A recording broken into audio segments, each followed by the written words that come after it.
Hello friend, good morning. સ્વાગત છે મસ્ત મજાના વ્લોગમાં. કેમ છો? ઓકે, બધા મજામાં છો? તો સવારમાં જ આજે રેડી થઈ ગઈ છું. મતલબ કે હજી સવાર તો નહીં, પણ અમને કંઈ 11 વાગી ગયા છે. તો સવારમાં આજે ફટાફટ કામ કર્યું, થોડી રસોઈ બનાવી, કેમ કે મારે મમ્મીને જવાનું છે એક કુંભઘોડા મૂકવા માટે. મમ્મીના ફ્રેન્ડ છે ને, એ લોકોએ નવું મકાન રહ્યું છે ને, કુંભઘોડો મૂકવાનો છે, તો ત્યાં જવાનું છે. તો જુઓ ભાઈ, આપણે રસોડું સાફ થઈ ગયું છે અને નીચે આ ત્રણેય બાપ દીકરાની અહીંયા રસોઈ થઈ ગઈ છે. તો બટેકાનું શાક, ભાખરી, અથાણું છે, કેરી છે, છાશ છે, આ બધું જ તૈયાર કરીને જઈએ છીએ.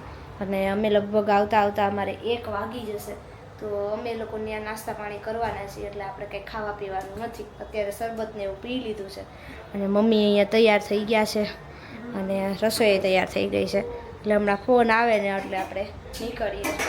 તો અમે તો ફૂલ તૈયાર છીએ. જો ચશ્મા લગાવી લીધા છે અને હવે આપણે મોઢે બાંધી લઈએ પછી નીકળીએ. તો મેં મારી સવારીને સાફ કરી લીધી છે. આજે તો ઘણા દિવસ પછી સાફ કરી છે. અને જ્યારે પણ હું અહીંયા આગળના ભાગમાં અહીંયા સાફ કરું ને, એટલે ત્યાં એક પતરું છે ને, એમાં આંગળીમાં વાગી જ જાય. જો અહીં તો વાગી જ જાય, ફટાકનારાનું વાર જ ન લાગે. તો અહીંયા જો ભાઈ, ગાડી સાફ થઈ ગઈ છે, હું પણ રેડી થઈ ગઈ છું અને મમ્મી પણ આવે જ છે. તો જો મમ્મીની રાહ જોઉં છું, મમ્મી આવે એટલે નીકળી. રસ્તામાં માર્કેટ આવે એટલે શાકભાજી તો લેવું પડે હો ભાઈ. જો શાકભાજી લેવાનું ચાલુ કરી દીધું છે અને અહીંયા માર્કેટ રસ્તામાં જ બહુ મોટી આવે, એટલે મમ્મી જો પાછળ શાકભાજી લઈને આવે છે. એક થેલી અહીંયા ભરવાની ચાલુ કરી છે, એક થેલી હવે મમ્મી ભરશે. આગળ જતા જઈએ, જેવું સારું શાકભાજી લાગશે એવું લઈ લેશે.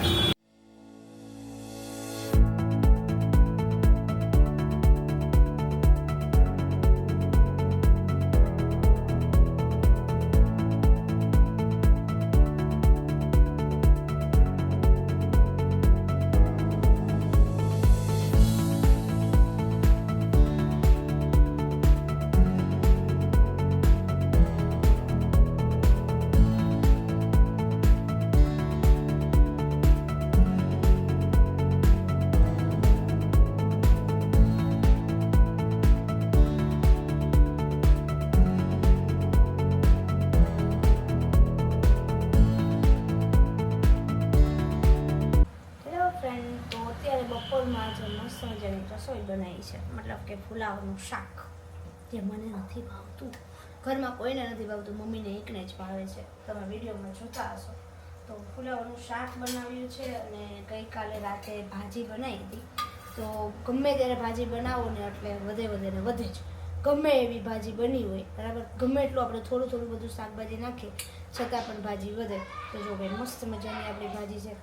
ઠંડી ભાજી હોય ને, એની સુગંધ મને બહુ મસ્ત લાગે. એમ ભાજી જેવી સુગંધ આવે મસ્ત. તો આને ગરમ કરવાની છે અને અમારે ચારેયને ખાવાની છે ભાજી, અને મમ્મી માટે બનાવ્યું છે પુલાવનું શાક. મમ્મીને મોકો મળે એટલે પુલાવનું શાક એની હાથે બનાવવાનું હોય. તો અત્યારે ભાજી ભાઈ મસ્ત મજાની.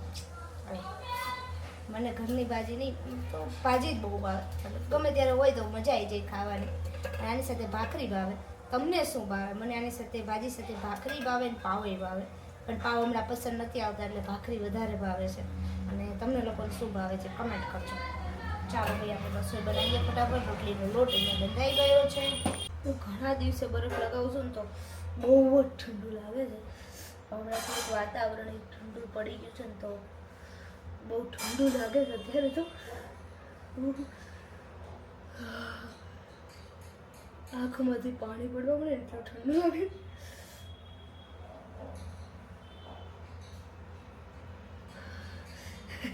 તો આજે હું ને મમ્મી બે માર્કેટમાં ગયા હતા, થોડી ખરીદી કરવા ગયા હતા. બહુ દૂર ગયા હતા, એટલા માટે આવીને પછી અમે ત્યાં નાસ્તો કર્યો હતો વડાપાવનો, એટલે અમારે કંઈ બહુ ખાવાની ઈચ્છા નહોતી. તો અત્યારે ભાઈ મેગીનો પ્રોગ્રામ છે. તો આ ત્રણેય માટે મેગી બની છે. આજ તો પપ્પાએ મેગી ખાવામાં સાથ આપ્યો. મેગી જ ખાવીશ એમ કરીને મેગી બનાવડાવી છે.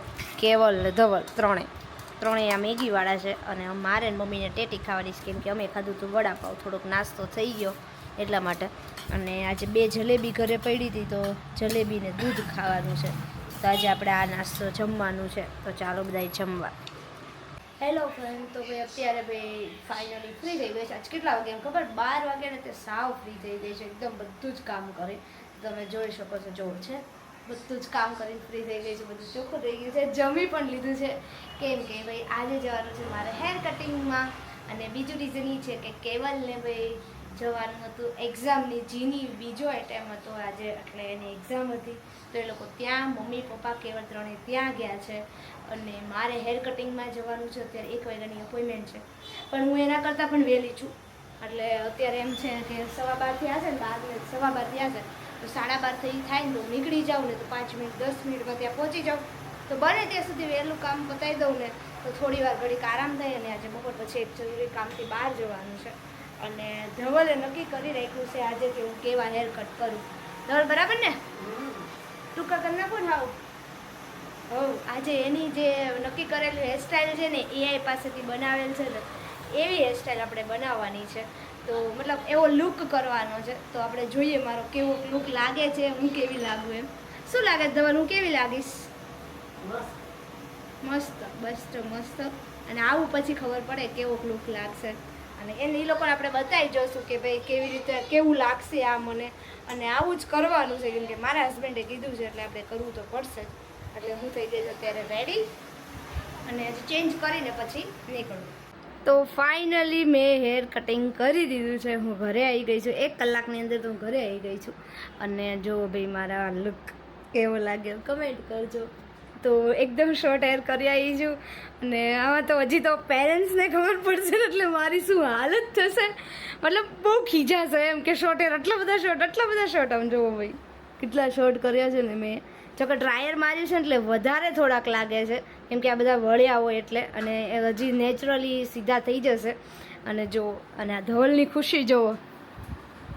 હેર કટ હું કરી આવી છું, ખુશ આ થાય છે. એને એટલા જ હેર ટૂંકા કરવા હતા કેવું કે હજી ટૂંકા પણ હવે ઠીક છે. એટલે સારું, ચાલો હવે મારો લુક બતાવી દઉં બધાને.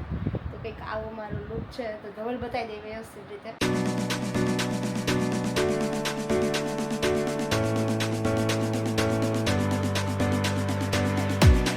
તમને આ મારો લુક કેવો લાગ્યો એ કમેન્ટ કરો. મળીએ નેક્સ્ટ વિડીયોમાં. ત્યાં સુધી bye bye, Tata, take care.